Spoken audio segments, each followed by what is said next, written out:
আমাদের একটা স্বপ্ন ছিল এই দেশে কোনোদিন খেলাফত কায়েম হলে একটা মূর্তিও রাখবো না রাস্তাঘাটে, কারো বাবার মূর্তি কারো দাদার মূর্তি একটাও থাকবে না, সব ভেঙে ফেলা দেওয়া হবে। কথা বলতে হবে, ঠিক কিনা বলেন? আমাদের সন্তানেরা সুযোগটাই দিল না আমাদেরকে। দেশ স্বাধীন হওয়া মাত্র 24 ঘন্টাও যায় নাই, ইয়াং ছেলে পেলে প্যান্ট পরা শার্ট পরা, মুখে দাড়ি নাই, মাথায় টুপি নাই, ইমানি জজবা কত, 4 তলা 5 তলা বিল্ডিং এর সমান মূর্তি বেয়ে বেয়ে উপরে উঠে গেছে, মাথার মধ্যে বসে পেশাব করে দিয়েছে, গলার মধ্যে রশি লাগিয়ে টেনে টেনে নামিয়েছে। এখন আপনারা বলেন ওয়াজে ফায়দা হয়েছে কিনা? এই যুবক কেমনে বুঝলো এগুলো রাখা যাবে না?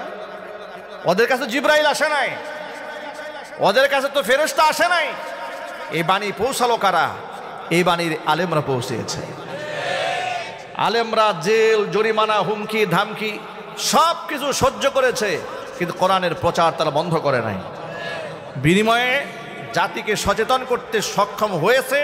এর প্রতিফলন হচ্ছে 5ই আগস্টে দেশ স্বাধীন হওয়ার সাথে সাথে আমাদের সন্তানেরা, আমাদের ভাইয়েরা, আমাদের বক্তব্য শুনে যারা সবক নিয়েছে, তারা রাস্তাঘাটের সমস্ত মূর্তি 4 ঘন্টার মধ্যে ভেঙে টুকরা টুকরা করে দিয়েছে। এই কলকাতা আমাদের, এই মুর্শিদাবাদ আমাদের, ত্রিপুরা আমাদের, মেঘালয় আমাদের। কথা বলতে হবে মুসলমান, ঠিক কিনা বলেন? এগুলো সহ আমরা ফেরত চাই। ওই যে গান্ডু মার্কে একটা সাংবাদিক আছে না, কলকাতায় লাভ দিয়ে ব্যাঙের মতো একবার এইদিকে যায় একবার এইদিকে যায়, একেবারে জরুরি নিউজ, এই যে দেখেন হট নিউজ, ব্রেকিং নিউজ। পরে বলি ব্রেকিং নিউজ শুনে যা, কিছুদিনের মধ্যে আমরা মেঘালয় দখল করব। ব্রেকিং নিউজ শুনে যা, কিছুদিনের মধ্যে আমরা কাশ্মীর দখল করে নেব, মুসলমানদের কাশ্মীর। কথা বলো মুসলমান, ঠিক কিনা বলেন? ওরা আমাদেরকে হুমকি দেয়, বেটা নিজের পায়ের তলা মাটি নাই, পায়খানা করে রাস্তাঘাটে। কথা বলে না কেন? গরুর পেশাব পান করো, তোরা পান করিস মুদ, আমরা পান করি দুধ। কেন ওরা মুদ পান কেন করে শোনেন, এটা আঘাত নিয়ে না মনে।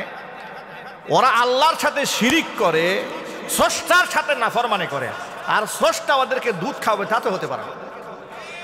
কথা বলেন? মুসলমানরা আল্লাহকে বিশ্বাস করে, আল্লাহ পাকের কি নিজাম, সুবহানাল্লাহ কোন চিল্লা কোন সুবহানাল্লাহ। আল্লাহ পাকের কেমন যেন নিজাম হয়ে গেল।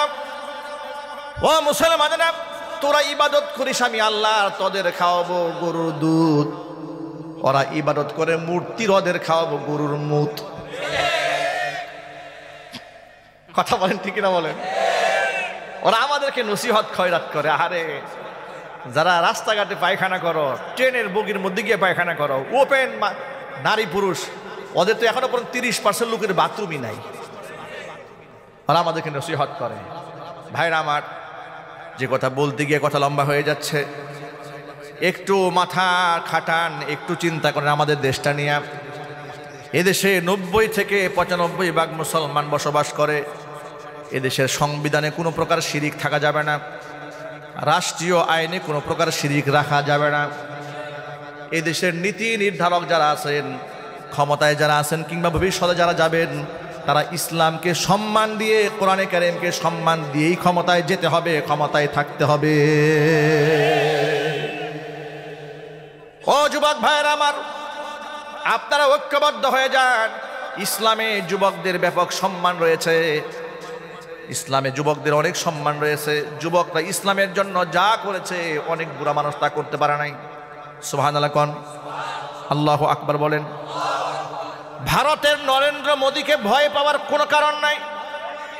এখনো দেখবেন অনেকেই বলে ভারত বিরাট একটা দেশ, ওদের সাথে পাল্লা দেওয়া ঠিক না। এটা যে কথা বলবে বুঝবেন ওই দলের লোক। কথা বলেন, হয়তো সে আফসোস লীগের সদস্য, না হয় স্বৈরাচারী নাতিপুতি। কথা বলেন, না হয় আগেই ভালো ছিলাম ওই দলের সদস্য, আগেই ভালো ছিলাম। ওদেরকে আপনি কেন ভয় পাবেন? নরেন্দ্র মোদী কত বড় ইসলামের দুশ্মন, তার একটা প্রমাণ দিতে চেয়েছিলাম আপনাদেরকে। কথা লম্বা হয়ে গেছে।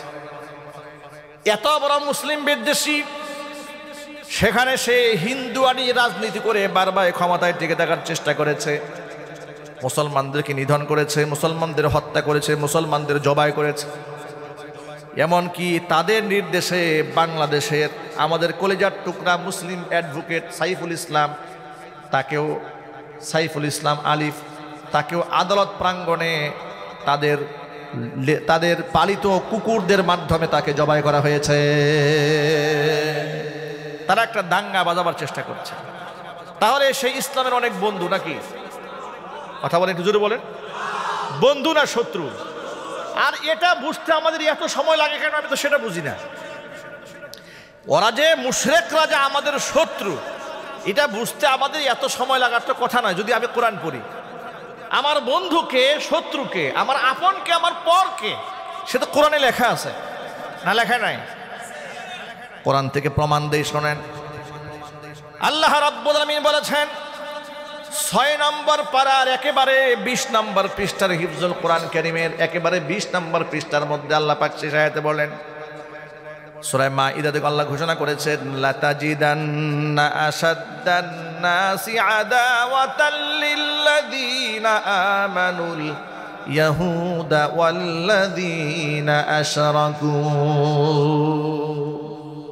ও নবীজি, ইমানদারদের জন্য 2টা জাতিকে আপনি পাবেন সবচাইতে নিকৃষ্ট দুশমন, তারা ইমানদারদের। 1 নাম্বার হচ্ছে ইহুদিরা মুসলমান এবং মুমিনদের চরম দুশমন। 2 নাম্বার হচ্ছে মুশরিক যারা, তারা মুসলমানদের, ইমানদারদের চরম দুশমন। ঘোষণা দিয়েছেন কে? জোরে বলেন।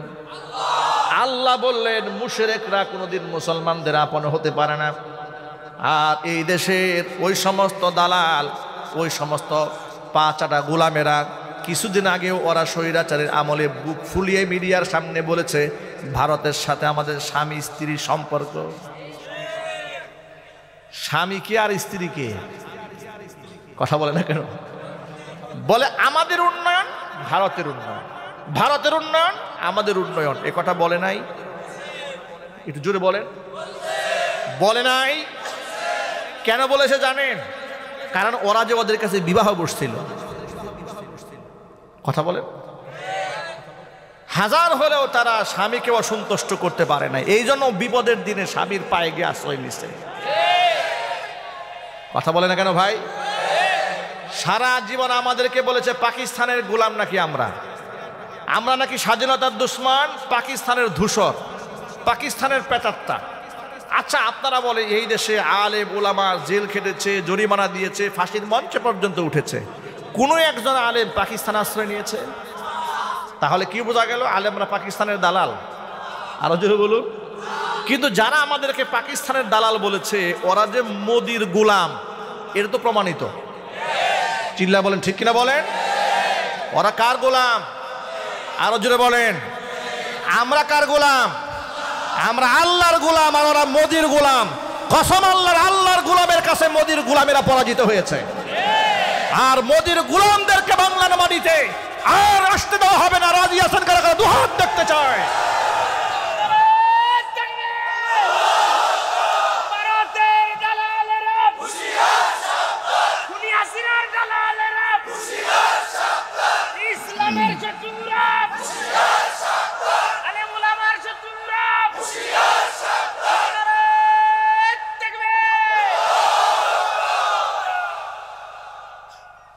যেই নরেন্দ্র মোদী মুসলমানদের এমন চরম শত্রু, মুসলমানদের মসজিদ ভেঙে দেয়, মন্দির বানায়, আবার দেখলাম সেই নরেন্দ্র মোদীর পক্ষ থেকে ভারতের হাই কমিশন বাংলাদেশের মাইজ ভান্ডারে একটা মাজার আছে, ওই মাজারে গিলাপ পাঠায়।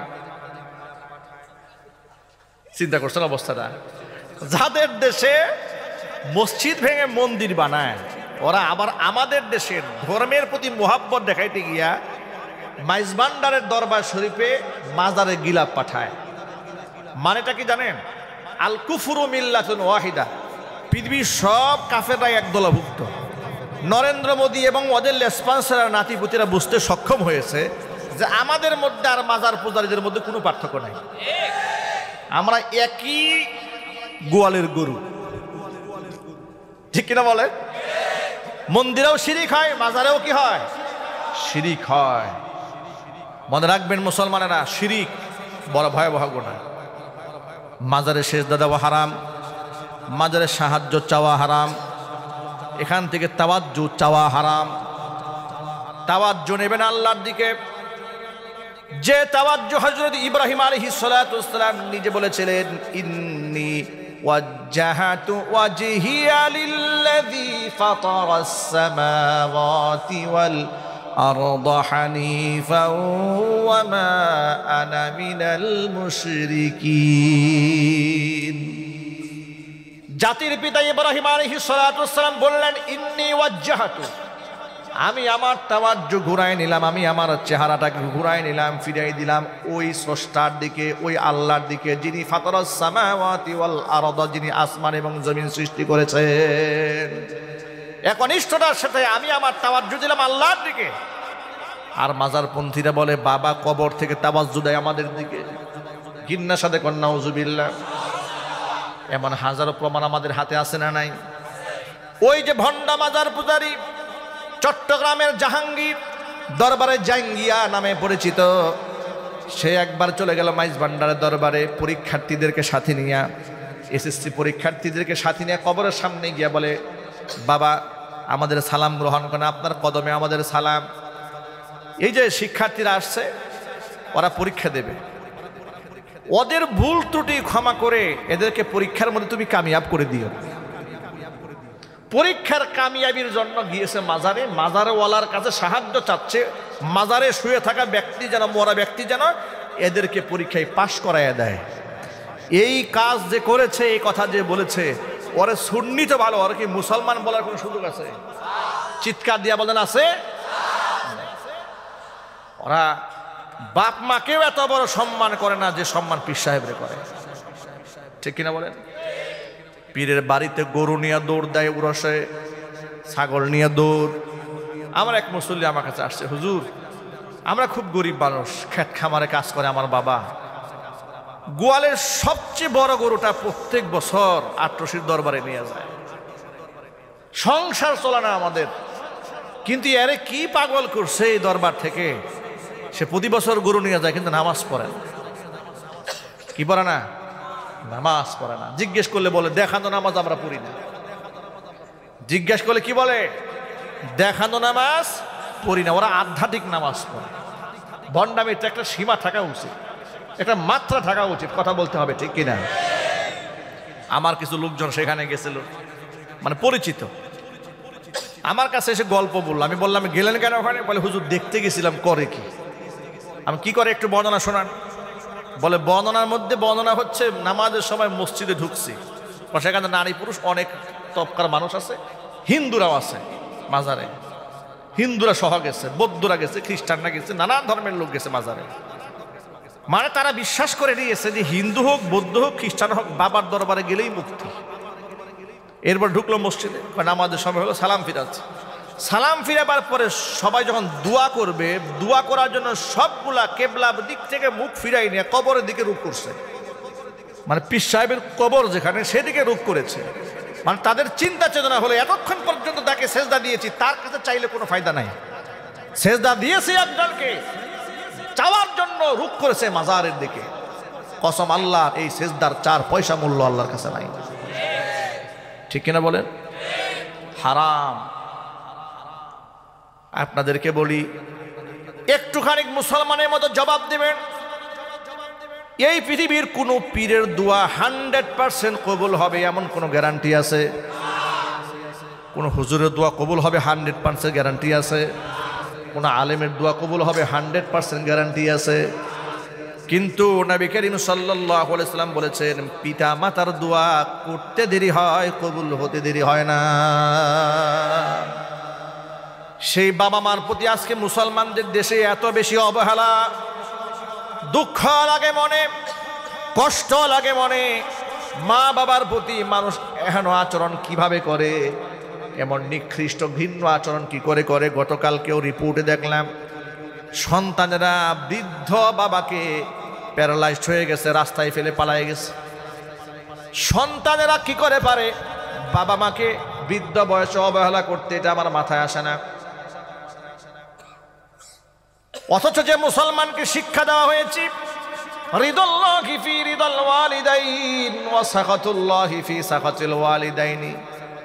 বাপ মা যদি রাজি হয়ে যায় আল্লাহ রাজি হয়ে যান, বাপ মা যদি নারাজ হয়ে যান স্বয়ং আল্লাহ পাক বান্দার উপর নারাজ হয়ে যান। সূরা আনকাবুতের ছোট্ট একটা আয়াতে কারিমা আপনাদের সামনে খুতবার মধ্যে তেলাওয়াত করেছি। আল্লাহ তাআলা আয়াতের মধ্যে বলেছেন ওয়াসাইনাল ইনসানা বিওয়ালিদাইহি হুসনা। দুনিয়ার মধ্যে যত মানুষ আছে সমস্ত মানুষদেরকে আমি আল্লাহ নির্দেশ দিয়েছি তারা যেন বাপ মার সাথে উত্তম ব্যবহার করে। ওয়া ইন জাহাদাকা, তোমার বাপ মা যদি তোমাকে চাপ প্রয়োগ করে বল প্রয়োগ করে লিতুশরিকা বি, আমার সাথে শরীক করার জন্য, ফালা তুতিউহুমা, শুধু এই ক্ষেত্রে তাদের কথাকে মান্য করবে না, বৈধ সকল কাজে বাপ মার কথা মানা ফরজ। ইলাইয়া মারজিউকুম, কেন মান্য করবে না শিরিকের কাজে? তোমাকে তোমার বাবা মা সকলকে ফিরে আসতে হবে আমি আল্লাহর কাছে। ফাউনাব্বিউকুম বিমা কুনতুম তা'মালুন, তোমাদের কর্ম সম্পর্কে আমি তোমাদের সমস্ত খবর জানিয়ে দেব। প্রিয় ভাইরা আমার, বাপ মার খেদমত করা সুন্নত না ফরজ? জোরে বলেন। শুনে আপনারা খুশি হয়ে যাবেন। বাপ মার পেছনে টাকা ঢাললে, কসম আল্লাহর টাকা যদি আপনি খরচ করেন একটি টাকাও বিফলে যায় না, একে তো পরকালে ইনভেস্ট হয়ে যায়। সাথে সাথে যত সন্তান বাপ মার পেছনে যত বেশি টাকা খরচ করবে আল্লাহ তাআলা সম্পদের মধ্যে তত বেশি বারাকা দান করে দিবেন। আমরা যে টাকা ইনকাম করি সন্তানেরা, আমাদের টাকায় বাপ মার কতটুকু হক আছে এটা জানা দরকার আছে না ভাই? অনেক সন্তানরা মনে করে আমার টাকার মধ্যে সবার প্রথম হক আমার, আমার ছেলের, আমার বউয়ের। বাপ মাকে যদি আমি ইহসান করে দরদ করে কিছু দেই তাহলে পাবেন, না দিলে পাবে না। এই তো সন্তানদের মন মানসিকতা অধিকাংশ সন্তানে, ঠিক কিনা বলেন? এবার প্রশ্ন শুনে, এই প্রশ্নটা নবী করিম সাল্লাল্লাহু আলাইহি সাল্লামের কাছে একজন সাহাবী এসে বলেন, ইয়া রাসূলুল্লাহ, হযরতে জাবের রাদিয়াল্লাহু তাআলা আনহু হাদিসের রাবী, হাদিসটা আবু দাউদ শরীফের মধ্যে এসেছে। হযরত জাবের বলেন, জনৈক ব্যক্তি এসে রাসূলুল্লাহর কাছে নিজের পিতার বিরুদ্ধে নালিশ করে বলছেন, ইয়া রাসূলুল্লাহ, আমার কিন্তু সম্পদ আছে, কিন্তু আমার সন্তান আছে, পরিবার পরিজন আছে, কিন্তু আমার বাবা আমার পকেটের টাকা আমার পারমিশন ছাড়াই খরচ করে। নবীজি বুঝতে পারলেন বাবার বিরুদ্ধে নালিশ দিয়েছে ছেলে, ছেলের পকেট থেকে বাবা পারমিশন ছাড়া টাকা নিয়ে নেয়। আল্লাহর নবী সাথে সাথে বললেন, আনতা ওয়া মালুকা লিওয়ালিদিকা, শুধু সম্পদ কেন, তুমি নিজে এবং তোমার সম্পদ সবকিছু তোমার বাবার মালিকানাধীন। সুবহানাল্লাহ। কোন আনতা, তুমি নিজে, ওয়া মালুকা, এবং তোমার সম্পদ লিওয়ালিদিকা, তোমার পিতা। সুবহানাল্লাহ। কোন এবার কোরআন শরীফ থেকে আয়াত শুনে আল্লাহ কি বলেন এই ব্যাপারে? ইয়াসআলুনাকা মাযা ইউনফিকুন কুল মা আনফাকতুম মিন খায়রিন ফালিল ওয়ালিদাইনি ওয়াল আকরাবিনা ওয়াল ইয়াতামা ওয়াল মাসাকিন ওয়াবনিস সাবিল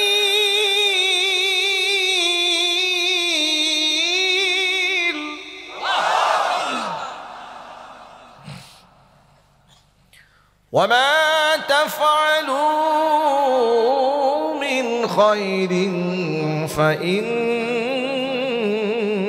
الله به عليم।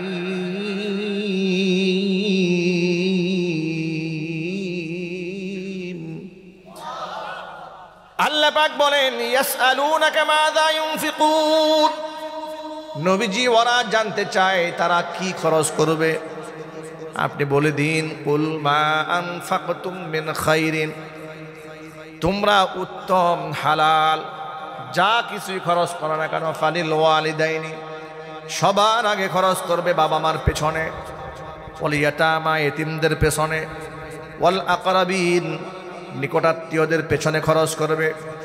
ওয়া মা তাফআলু মিন খায়রিন ফাইন্নাল্লাহা বিহি আলিম, তোমরা হালাল উত্তম যা কিছু খরচ করো না কেন সকল সম্পর্কে আমি আল্লাহ তাআলা অবগত আছি। এই যে আজকে মাদ্রাসার মাহফিলে আমি স্টেজে আসার পরেও দেখেছি আপনারা বস্তায় বস্তায় চাল দান করতেছেন। যারা দান করেছেন আল্লাহ তাআলা জাযায়ে খায়ের দান করে। জোরে কোন আমিন। যারা দান করেছেন তারা কি ঠকেছেন? কি মনে হয় আপনাদের? ঠকেছেন? না, তারা ঠকেননি, তারা অনেক অনেক জিতে গেছে।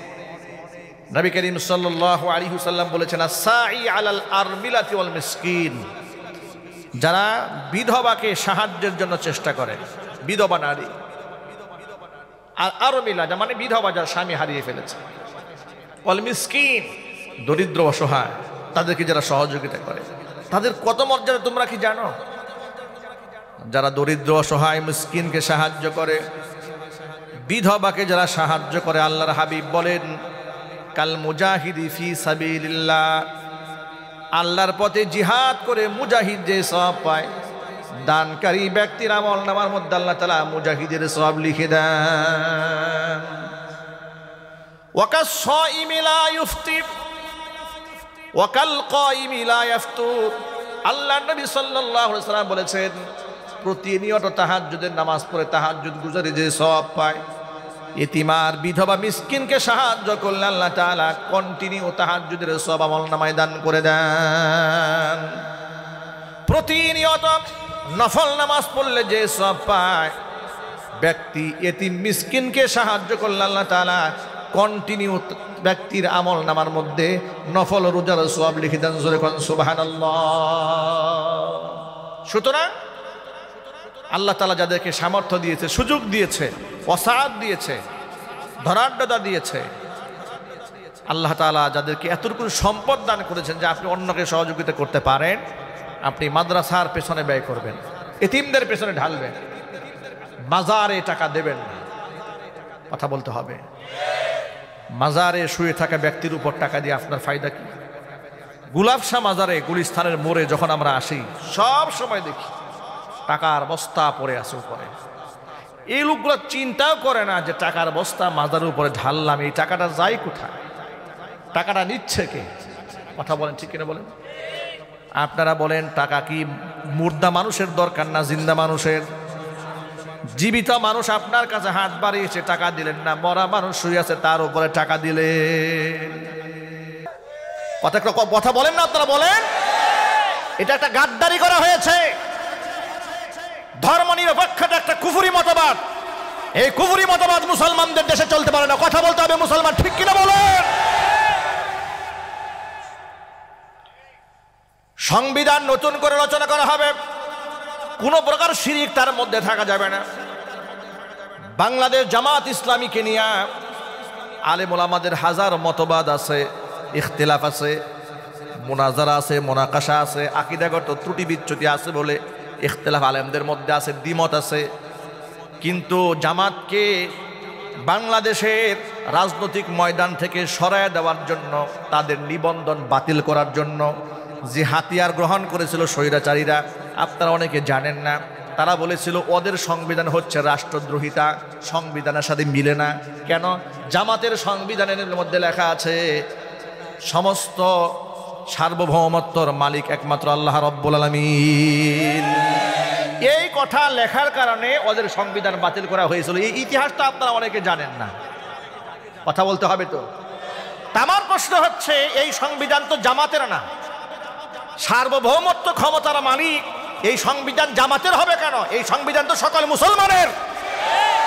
যে মুসলমানের কথা বিশ্বাস করবে না, আল্লাহর কসম সে হাজী হতে পারে কিন্তু মুসলমান হতে পারে নাই। যুবক ভাইরা আমার, এই জন্য বলি, শিরিক এক ভয়াবহ গুনার নাম। কোন মুসলমান যদি আকীদার বিশ্বাসের মধ্যে গিয়া শিরিক করে ফেলে কিংবা ইবাদতে শিরিক করে, আল্লাহ পাক তাকে কোশ্চেন কালেও ক্ষমা করবে না। কোনো নবী রাসূলও তার জন্য সুপারিশ করে কোনো উপকার আনতে পারবে না। এই জন্য আপনারা এক বাক্যে জবাব দিয়ে বলেন, সার্বভৌম ক্ষমতার মালিককে? আমার জানের মালিককে? আমার মালের মালিককে? আমার রিজকে বরকত দেওয়ার মালিককে?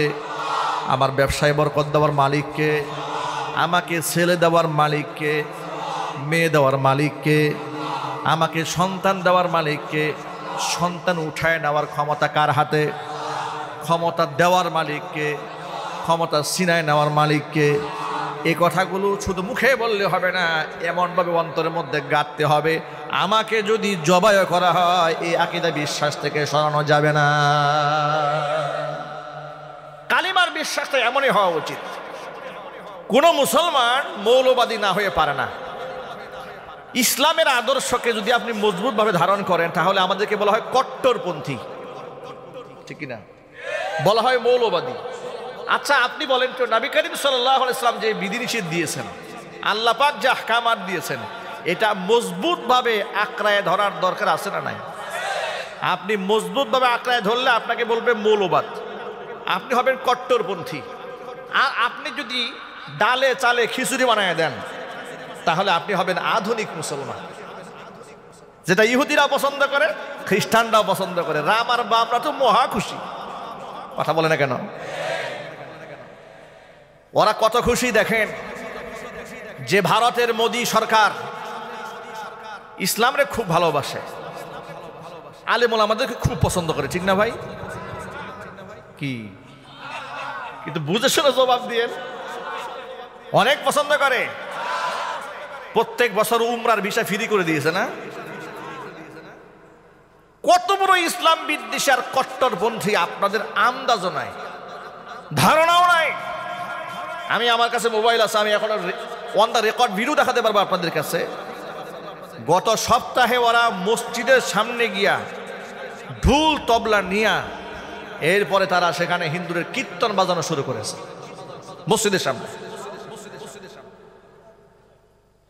আন্দাজ করেন ওরা এই কাজটা করেছে।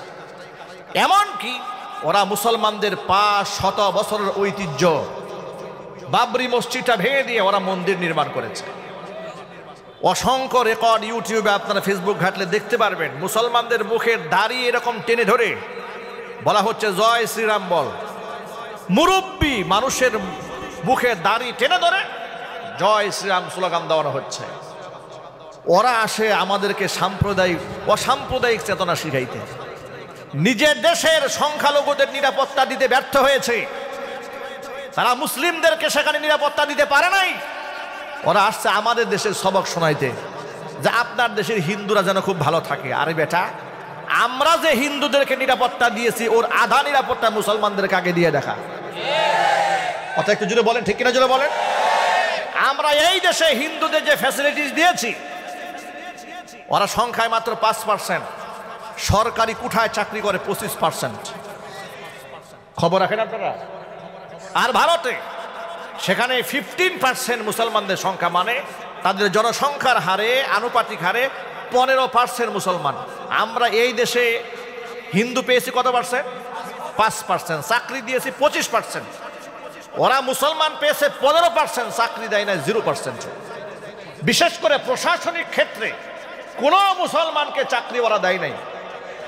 আপনারা ইন্ডিয়া গেছেন কখনো? ইমিগ্রেশন ক্রস করেছেন? এখানে বুকে হাত দিয়ে বলতে পারবেন ইমিগ্রেশন ক্রস করার সময় ইমিগ্রেশন অফিসার জীবনে মুসলমান পেয়েছেন? জোরে বলেন না কেন? কোন ইমিগ্রেশন অফিসার, এমনকি কোনো প্রশাসনিক কর্মকর্তা মুসলমান পেয়েছেন আপনারা? পাবেন না কিয়ামত পর্যন্ত। ওরা প্রশাসনিক কর্মকর্তা মুসলমানদেরকে বানাবে না।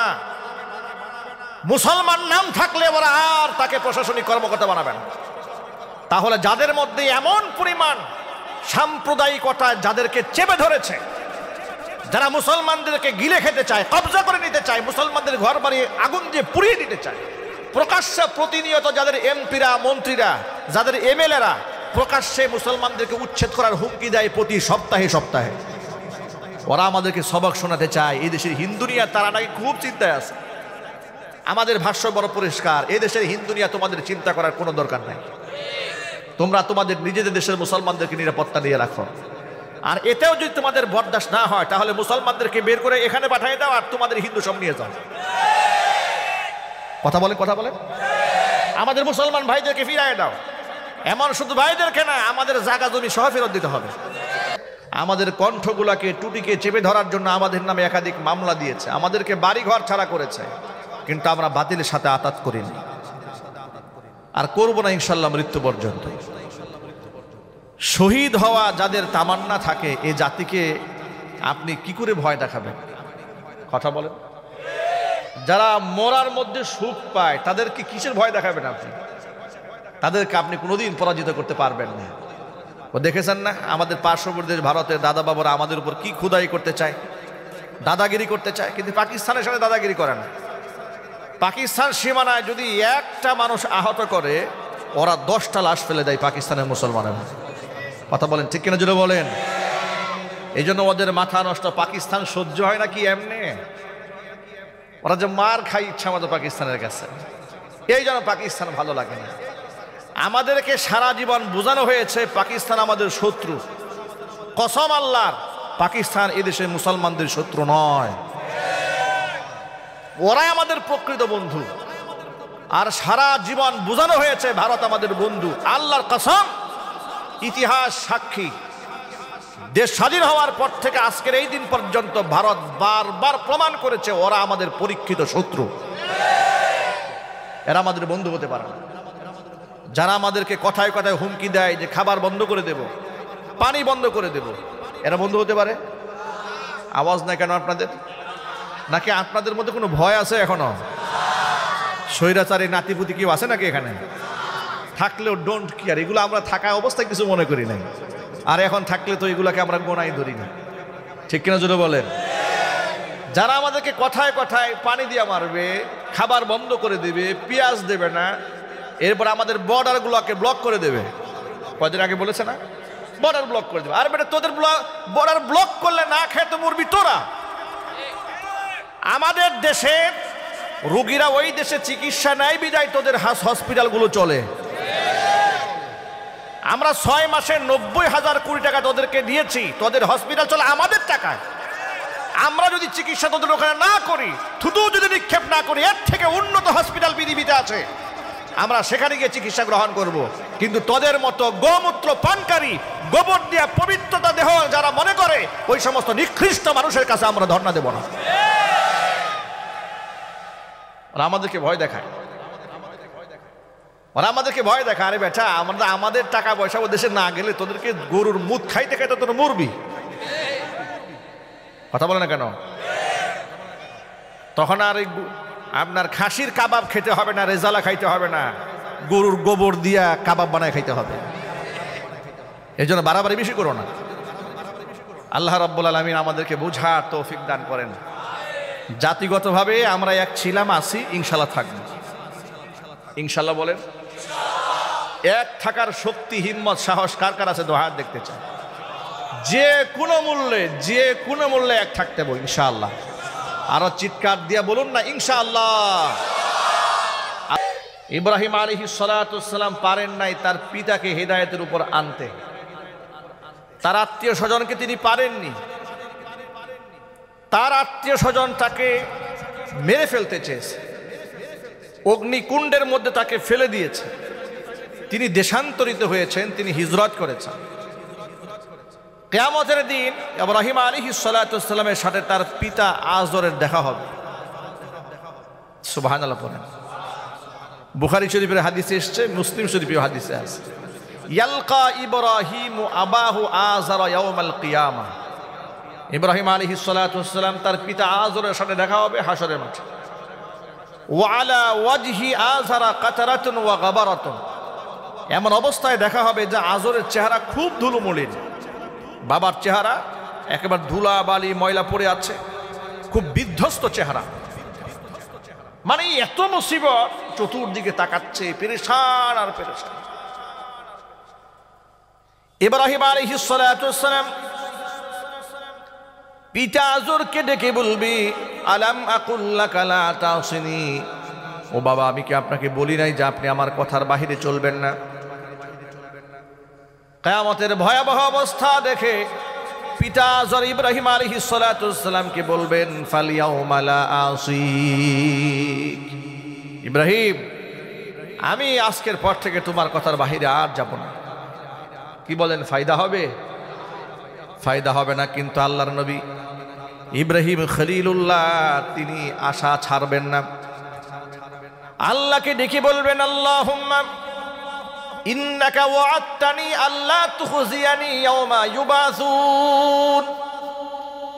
আল্লাহ তাআলা, তুমি তো আমার সাথে ওয়াদা করেছিলে পুনরুত্থান দিবসে তুমি আমাকে লাঞ্ছিত অপমানিত করবে না। এর চেয়ে বড় লাঞ্ছনা, এর চেয়ে বড় গঞ্জনা আমি ইব্রাহিমের জন্য আর কি হতে পারবে? আমি থাকবো জান্নাতে আর আমার পিতা জাহান্নামের আগুনে হাবুডুবু খাবে। এর চেয়ে বড় অপমান আমার জন্য আর কি হতে পারে? ফায়াকুলুল্লাহ, আল্লাহ পাক তখন জবাব দিয়ে বলবেন, ইন্নী কাদ হাররামতুল জান্নাতা আলাল কাফিরিন, কাফেরদের জন্য আমি আমার জান্নাতটাকে হারাম করে দিয়েছি।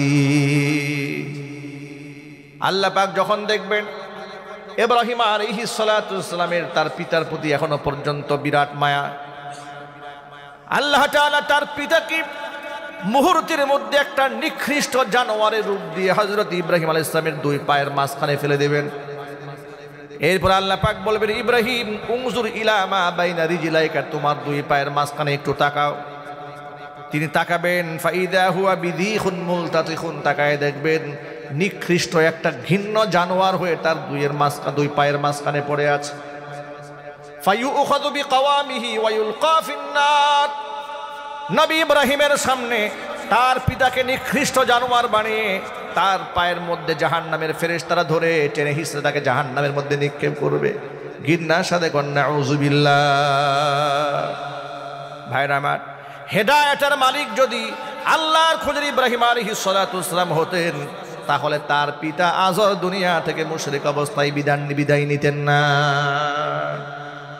কিয়ামতের দিন নবী ইব্রাহিম খলিল পিতার জন্য আল্লাহর দরবারে সুপারিশ করার পরেও তার সুপারিশ মঞ্জুর করা হবে না, কারণ কোরআন মাজিদ আল্লাহ তাআলা ঘোষণা করে বলে দিয়েছেন, মা কানা লিন-নাবিয়্যি ওয়াল্লাযীনা আমানু আন ইস্তাগফিরু লিল-মুশরিকিনা ওয়ালাউ কানু উলি কুরবা মিন বা'দি মা তাবায়্যানা লাহুম আন্নাহুম আসহাবুল জাহিম।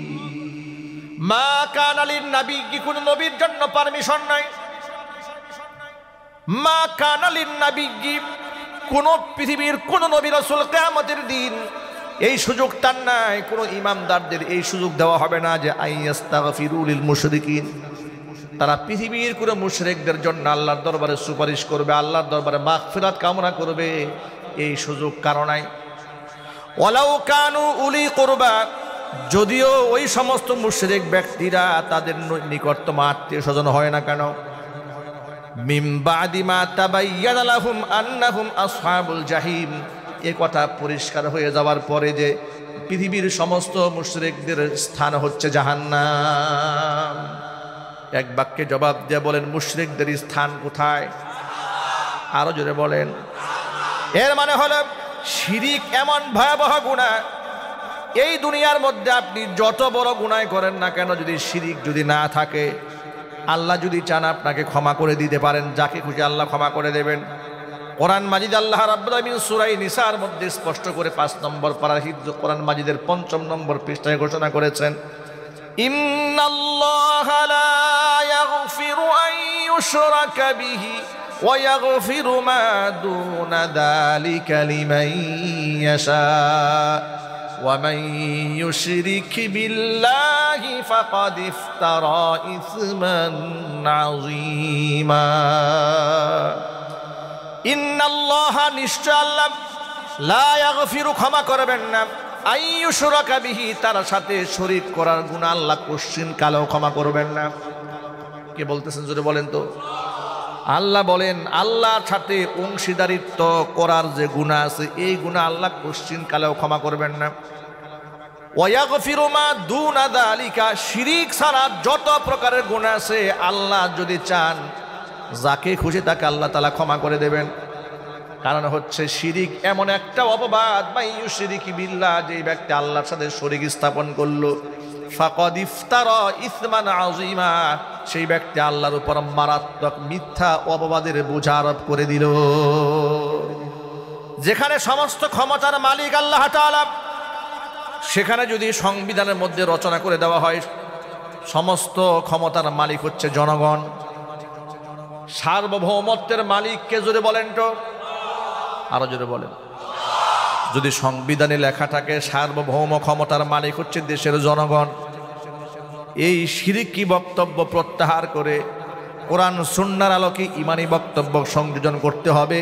মুসলমানদের দেশের সংবিধানের মধ্যে লিখিয়ে দিতে হবে সার্বভৌম ক্ষমতার একমাত্র মালিক আল্লাহ রাব্বুল আমিন। অন্তর্বর্তীকালীন সরকার নতুন করে সংবিধান রচনা করার জন্য, সংবিধানকে পুনঃসংস্কার করার জন্য তারা বিভিন্ন জায়গা থেকে প্রস্তাবনা গ্রহণ করছে। আমাদের বক্তব্য আমরা স্পষ্ট জানিয়ে দিচ্ছি, আলেম ওলামারা লিখিত বক্তব্য দিয়েছেন। আমরা গোটা বাংলাদেশের দায়ী হিসেবে আমাদের উপর দায় বর্তায়।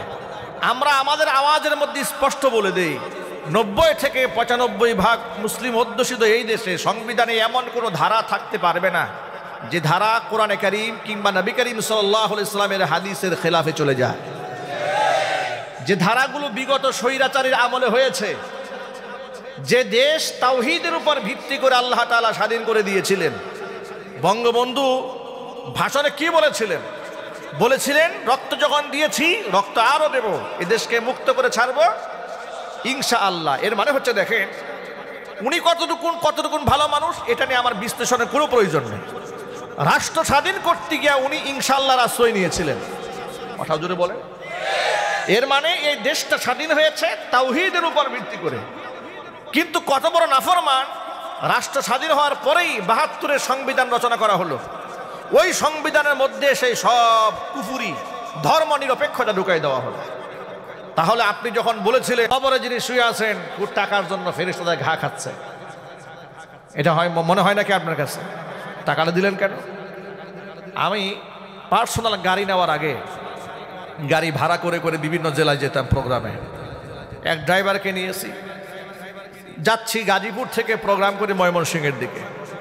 রাস্তায় পড়েছে ফসি পাগলার মাজার। হঠাৎ করে গাড়ি ড্রাইভার ব্রেক দিয়ে 50 টাকা গরিব মানুষটাও দান করলো। যাচ্ছে, জিজ্ঞেস করলাম কি ব্যাপার? ইমার্জেন্সি ব্রেক দিয়ে খুব আদবের সাথে নেমে গিয়ে দান করে আসলেন টাকাটা। হুজুর, আমি যার কাছ থেকে ড্রাইভিং শিখেছি উস্তাদে বলে দিছে মাজারের সামনে দিয়ে গাড়ি নিয়ে গেলে কোনোদিন ভুলেও টাকা ছাড়া যায়ও না। আমার উস্তাদে শিখাই দিয়েছেন। বললাম কেন, হেতুটা একটু বলেন আমাকে শুনি। বলে উস্তাদ বলেছে রাস্তাঘাটের বিপদ আপদ থেকে যদি বাঁচতে চাও তো মাজারে টাকা দিয়ে যায়, না হয় রাস্তাঘাটে চাক্কা উল্টে যাবে। মাজারের সাথে বিয়াদবি হয়েছে, চাক্কা উল্টে যাবে। মানুষের আকীদা কত নষ্ট, চিন্তা করছেন? ওরা মনে মনে চিন্তা করে এই পাগলার এই মাজারে শুয়ে থাকা ব্যক্তি এত খারাপ, জিন্দা থাকা অবস্থায় তো মানুষের পকেটে টাকা মারছে, মরার পরেও টাকা নাই, না হয় চাক্কা উল্টে দেয়। এটা কোনো আকীদা হতে পারে? যদি বলেন এটা কোনো আকীদা হতে পারে? এগুলা কোনো আকীদা হতে পারে? এগুলো বিধ্বংসী আকীদা, এগুলো ধ্বংসাত্মক আকীদা। আল্লাহ যেন আমার ভাইদেরকে এমন জঘন্য আকীদা থেকে হেফাজত করেন। এতিমখানায় টাকা দেন, বিধবা নারীকে সাহায্য করেন, ঋণগ্রস্ত ব্যক্তিকে সাহায্য করেন, রিক্সাওয়ালা, অটোওয়ালা, কুলি মজুর, ঠেলাওয়ালা এদেরকে কি প্রয়োজনে কিছু ভাড়া বাড়িয়ে দেন। পাড়া প্রতিবেশী এমন আছে লা ইয়াসআলুনান নাসা ইলহাফা, সম্ভ্রান্ত ব্যক্তি কিন্তু পেটে খাবার নাই, কিন্তু মুখে বলতে পারে না লজ্জায়। আছে না নাই? মনে করেন দেখতে ভদ্রলোক মনে হয় খুব পরিপাটি চলে, কিন্তু আসলে পকেটে টাকা নাই, কষ্টে আছে। আল্লাহ রাব্বুল আলামিন বলে দিয়েছেন ওই সমস্ত মানুষের খোঁজ খবর নিয়ে চেহারা দেখে দেখে বুঝা নিবা তার মধ্যে কতটুকু দারিদ্রতা আছে। তার বাড়িতে হাদিয়া পৌঁছায় দাও। ইসলাম কত সুন্দর, সুবহানাল্লাহ বলবেন না ভাই? ইসলামে সব বর্ণনা আছে। যে কথা বলতে চেয়েছিলাম, তাহলে আল্লাহ পাক বলছেন নবীজি, ওরা জিজ্ঞেস করে ইয়াসআলুনাকা মাযা ইউনফিকুন, কি খরচ করবে? আপনি বলে দিন খরচ করবে সবার আগে বাপ মার পেছনে। এটা কার হুকুম জোরে বলেন? আপনাদেরকে ছোট্ট একটা কাহিনী শোনাই। বাপ মার পেছনে যদি টাকা ঢালেন, শুধু পরকালে জাহান্নাম থেকে আল্লাহ বাঁচাবেন তা নয়, দুনিয়ার বিপদ থেকে আল্লাহ বাঁচিয়ে দিবেন। আত-তারগীব ওয়াত তারহিব কিতাবের প্রথম হাদিস, আত-তারগীব ওয়াত তারহিব কিতাবের ইখলাস অধ্যায়ের প্রথম হাদিস। ওমর ফারুক রাদিয়াল্লাহু তাআলা আনহু হাদিসের রাবি, তিনি বলেন, বাইনামা নাহনু ইনদা রাসূলিল্লাহি সাল্লাল্লাহু আলাইহি ওয়াসাল্লাম, আমরা নবী করিম সাল্লাল্লাহু আলাইহি ওয়াসাল্লামের সামনে একদিন বসা ছিলাম। এমন সময় নবীজি আমাদেরকে বনি ইসরাইল সম্প্রদায়ের 3 জন ব্যক্তির কাহিনী শোনালেন। নবীজি বললেন, থালাথাতু নাফারিন মিম্মান কানা ক্বাবলাকুম, তোমরা এই পৃথিবীতে আগমন করার পূর্বে বনী ইসরাইল সম্প্রদায়ের 3 জন ব্যক্তি দুনিয়াতে এসেছিল এবং তারা দূর পথে কোথাও সফরে বের হয়েছিল। সফরে চলতে চলতে সারা দিন তারা চলেছে, ক্লান্ত পরিশ্রান্ত হইয়া পাহাড়ের গুহার মধ্যে আশ্রয় গ্রহণ করেছে।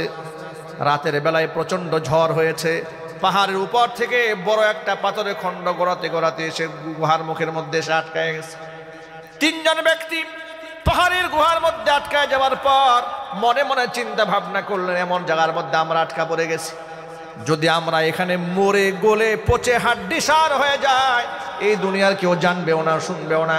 কিন্তু আপনারা বলেন, যেখানে কেউ দেখতে পারে না সেখানে কে দেখতে পান? নিশ্চয়ই আমাদের রব আমাদের দোয়া বিফলে ফেলবেন না। আচ্ছা, আপনাদেরকে দোয়া করার একটা সুন্নাহ পদ্ধতি শিখাই দিই। আপনাদের কষ্ট হচ্ছে নাকি ভাই? মনে রাখবেন, দোয়া করার সময় কেউ যেন হেলায় খেলায় দোয়া না করেন, যে আমি দোয়া করতেছি এটা কি আল্লাহ শুনতেছে, আমি একটা খারাপ মানুষ, এটা কি আল্লাহ শুনবে কোনোদিন, এ কথা চিন্তাও আনবেন না মাথায়। দৃঢ় বিশ্বাসে দোয়া করবেন আল্লাহর সওয়াব প্রাপ্তির আশায়, নিশ্চয়ই আমার রব আমার দোয়া শুনবেন ইনশাল্লাহ। বলেন বলেন ইনশাল্লাহ। মাথায় এটা রাখবেন, শত মানুষকে খুন করা ব্যক্তি যদি ইস্তিগফার করে তওবা করে আল্লাহর কাছ থেকে ক্ষমা প্রাপ্ত হতে পারেন, আমি এমন কোন গুনাহ করলাম যে আল্লাহ আমার মাফ করবে না? ঠিক কিনা বলেন? আল্লাহর রহমত এমনভাবে আশা করতে হবে।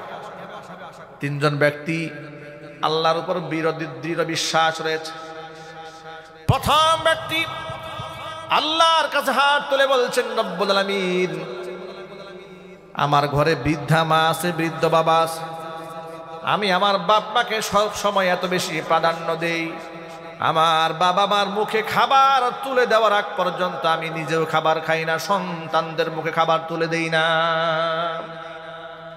কোনো এক রাতে আমি বাড়ি ফিরতে দেরি হয়ে গেল, বাড়িতে গিয়ে দেখি আমার বৃদ্ধা মা ঘুমিয়ে পড়েছে, বৃদ্ধ বাবা ঘুমায় গেছে। আমি যখন বাড়িতে গেলাম, আমার সন্তানরা ক্ষুধার যন্ত্রণায় ছটফট করছে। সন্তানেরা আমার কাছে খাবার চেয়েছে, আব্বা যান সব সময় দাদা দাদিকে তো আগে খাবার দেন, তো তারা তো ঘুমায় গেছে, আজকে আমাদের খাবার দিন। আমি আমার সন্তানদের ডাকে সাড়া দিলাম না, খাবার নিয়ে সারা রাত বাপ মার শিয়রে দাঁড়িয়ে থাকলাম। আমার সন্তানেরা আমার পায়ের কাছে কান্না করতে করতে ঘুমায় গেল, কিন্তু ওদের খাবার মুখে দিলাম না। সকালবেলা বাবা মার মুখে খাবার তুলে দেওয়ার পর আমার সন্তানদের মুখে খাবার তুলে দিয়েছে। রব্বুল আলামিন, এই কাজটি যদি একমাত্র তোমার সন্তুষ্টির জন্য করে থাকি, আজকের বিপদ থেকে আমাদেরকে বাঁচিয়ে দাও। নবীজি বলেন, বান্দা দোয়া করতে দেরি হয়েছে, আল্লাহর কাছে দোয়া কবুল হতে দেরি হয়নি, সাথে সাথে আল্লাহ তাআলা মুহূর্তের মধ্যে কিঞ্চিত পরিমাণ পাথরটাকে গর্তের মুখ থেকে দূরে সরিয়ে নিলেন। কিন্তু যতটুকুন সরেছে একজন বের হওয়া সম্ভব নয়। দ্বিতীয় ব্যক্তি আল্লাহর কাছে হাত তুলে বললেন, রব্বুল আলামিন, আমার বাড়িতে দিন মজুরিরা কাজ করেছে, পারিশ্রমিক দিয়ে বিদায় করে দিয়েছি, একজন ব্যক্তি পারিশ্রমিক না নিয়ে চলে গেছে, বড় পেরেশান হয়ে গেলাম, গরিব মানুষের টাকা। আমরা কি করি, যদি কাউকে আমরা ঠকাই দিতে পারি, পারিশ্রমিক কম দিতে পারি, নিজেকে বুদ্ধিজীবী মনে করি, জ্ঞানী মনে করি, কথা বলেন ঠিক কিনা? ব্যক্তি বলছেন, রব্বুল আলামিন, ওই গরিবের টাকা, দিন মজুরির টাকা আমি কি করব, বড় পেরেশান হয়ে গেলাম। টাকা দিয়ে ব্যক্তির নামে ছাগল কিনলাম, বাচ্চা হলো, বিক্রি করলাম, গাভী কিনলাম, বাচ্চা হলো, বিক্রি করলাম, উট কিনলাম, ওই টাকা দিয়ে তিল তিল করে অসংখ্য সম্পদ গড়ে ফেললাম, ছাগল, বকরি, ভেড়া, দুম্বা, উট, অনেক কিছু খরিদ করে ফেললাম। দীর্ঘদিন পর লোকটা আমার বাড়িতে এসেছে, এসে বলল, ভাইজান কিছু পাওনা ছিল আপনার কাছে। আমি তখন তারে বললাম, মরুভূমির দিকে তাকায় দেখো, যতগুলো দেখা যায় সম্পদ সব তোমার নিয়ে যাও। লোকটা অবাক বিস্ময়ে জিজ্ঞেস করলো, আতাস্তাহজিউ বি, আপনি কি আমার সাথে দুষ্টুমি করেন, উপহাস করছেন নাকি, মজাক করেন নাকি? তিনি বললেন, না মোটেও দুষ্টুমি করছি না তোমার সাথে, তোমার রেখে দেওয়ার সম্পদ দিয়া, আমানত দিয়া, এগুলো আমি তিল তিল করে গড়েছি, তোমার সব নিয়ে যাও। লোকটি সব নিয়ে চলে গেল। ব্যক্তি বলে, রব্বুল আলামিন, এই কাজটি যদি একমাত্র তোমার খুশির জন্য করে থাকি, মেহেরবানি করে আজকের বিপদ থেকে আল্লাহ তুমি আমাদেরকে বাঁচিয়ে দাও। নবীজি বলেন, ব্যক্তি দোয়া করতে দেরি হয়েছে, আল্লাহর কাছে দোয়া কবুল হতে দেরি হয়নি, সাথে সাথে আল্লাহ রব্বুল আলামিন পাথরটাকে কিঞ্চিত পরিমাণ দূরে সরিয়ে দিলেন। যতটুকু সরেছে এখন কিছুটা আলো বাতাস ভিতরে ঢুকতে শুরু করেছে, বের হওয়া সম্ভব নয়, কিছুটা আলো ঢুকতে শুরু করেছে, তাদের আশার সঞ্চার হয়ে গেছে, আল্লাহ রহমত আমরা বাঁচবো ইনশাআল্লাহ। বলেন না সুবহানাল্লাহ। সর্বশেষ ব্যক্তি আল্লাহকে ডেকে বলছে, রব্বুল আলামিন, আমার একজন সুন্দরী চাচাতো বোন ছিল, আমি তার প্রেমাসক্ত ছিলাম, খুব দুর্বল ছিলাম তার উপরে, বহুবার তাকে আমি অন্যায় প্রস্তাব দিয়েছি, আমার বোনটি রাজি হয়নি। ইতিমধ্যে এলাকার মধ্যে দুর্ভিক্ষ দেখা দিল, এত অভাব অনটন চতুর্দিকে ছড়ায় পড়ল।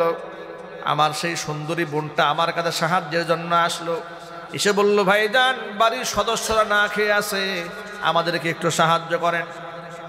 আমি এটাকে একটা সুবর্ণ সুযোগ মনে করলাম, তাকে বললাম, বিগত জীবনে যে প্রস্তাব দিয়েছিলাম প্রস্তাবে রাজি হয়ে গেলে তোমাকে আমি 100 স্বর্ণ মুদ্রা দেব। বোনটি নিরুপায় হয়ে ফ্যামিলি সদস্যদের জীবন রক্ষার তাগিদে আমার কুপ্রস্তাবে রাজি হলো, তাকে 100 স্বর্ণ মুদ্রা দিলাম।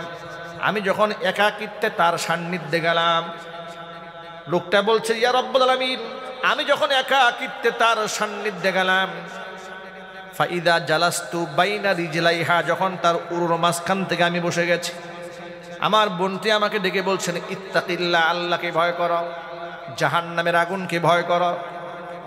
বিবাহ বহির্ভূত অবৈধ যৌন মিলন আল্লাহ তাআলা যেখানে হারাম করেছেন, তুমি হারামকে হালাল বানায় দিও না। জাহান্নামের আগুনকে ভয় করো, আল্লাহকে ভয় করো। আমার বোনটি আমাকে এই কথা বলা মাত্র সেখান থেকে লাফ দিয়ে আমি দাঁড়িয়ে গেলাম, ঘর থেকে বের হয়ে এলাম, টাকাও ফিরাই নেইনি, তাকে আমি স্পর্শ পর্যন্ত করিনি। রব্বুল আলামিন, পৃথিবীর কেউ এ কথা জানে না, একমাত্র তুমি জানো। যদি একমাত্র তোমার সন্তুষ্টির জন্য, তোমার ভয়ে আমি এই কাজটা করে থাকি, আজকের বিপদ থেকে আল্লাহ তুমি আমাদেরকে রেহাই দাও। নবীজি বলেন, দোয়া করতে দেরি হয়েছে, কবুল হতে দেরি হয়নি। সাথে সাথে আল্লাহ রাব্বুল আলামিন পাথরটাকে পাহাড়ের গুহার মুখ থেকে এত দূরে সরাই দিলেন, 3 জন ব্যক্তি নিরাপদে গুহার ভেতর থেকে বের হয়ে যায়। যুবক ভাইরা আমার, হাদিস দ্বারা কয়েকটা শিক্ষা পাওয়া যায়। 1 নাম্বার হচ্ছে, ইখলাসের সাথে কোনো আমল যদি বান্দা করে একমাত্র আল্লাহর খুশির জন্য, পরকালীন মুসিবত থেকে আল্লাহ পাক বান্দাকে যেমন ভাবে রক্ষা করবেন, দুনিয়ার বিপদ থেকে আল্লাহ রাব্বুল আলামিন আমলের বদৌলতে তাকে হেফাজত করে দিবেন। 2 নাম্বার শিক্ষা হলো, যাদের ঘরে বাপ মা আছে তাদের জন্য বড় সবক হচ্ছে, বাপ মার উপরে এই পৃথিবীতে কোনো পীর নাই। কি বলেন? বাবা মার চাইতে বড় পীর আছে নাকি? কারণ বাপ মার দোয়া 100% কবুল, পীরের দোয়া 100% কবুল হওয়ার কোনো সম্ভাবনা নাই, হতেও পারে নাও হতে পারে। ঠিক কিনা জুড়ে বলেন। এই জন্য বাবা মার সেবায় যেন কোনো গাফিলতি না হয়।